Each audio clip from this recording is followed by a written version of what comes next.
Hello and welcome to day 5 of our Holy Land trip. We enjoyed some beautiful weather today as our group gathered and got on the bus. The weather was in the 50s, so it was beautiful and sunny. We took a loop trip from the Sea of Galilee north and back again. Our first stop was Chorazin, which was a place where there was a population increase after the Second Jewish Rebellion around 185 AD, and they gathered here, and there are many signs of the way that people lived, the dwellings that were unearthed. We also saw some of the synagogues that were put in place here and how they worshiped in the temple. Dr. Luker pointed out some of the ornate fixtures that adorned the top of the synagogues. Among these that we saw here are some beautiful fixtures for the walls. This is called the Moses chair. It's where the person who helped to teach or lead would read from. This was next to the other side of the altar where they would store the scrolls that would be read.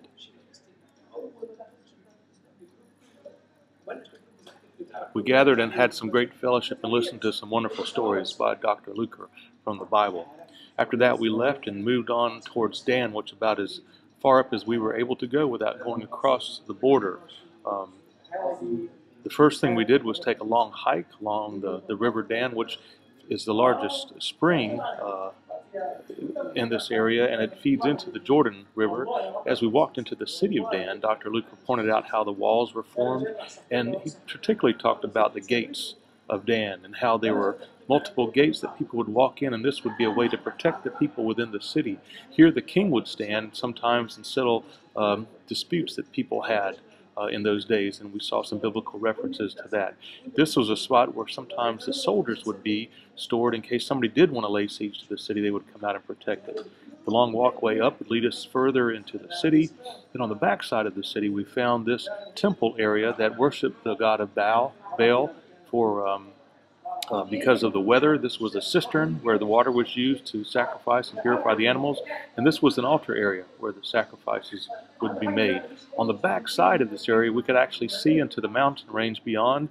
This is Lebanon and Syria, and beautiful countryside again. This was a fairly new excavation, and this is actually believed to be a site where Abraham and Sarah might have walked up those cobblestone steps and into that door.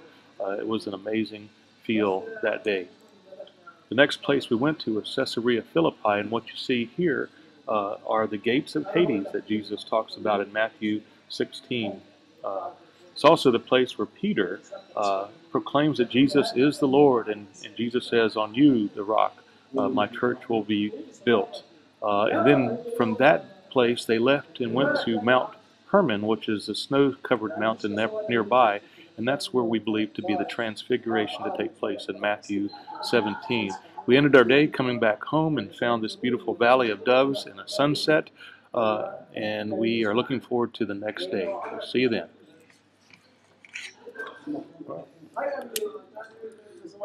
Didn't get in the valley of doves that you would be walking.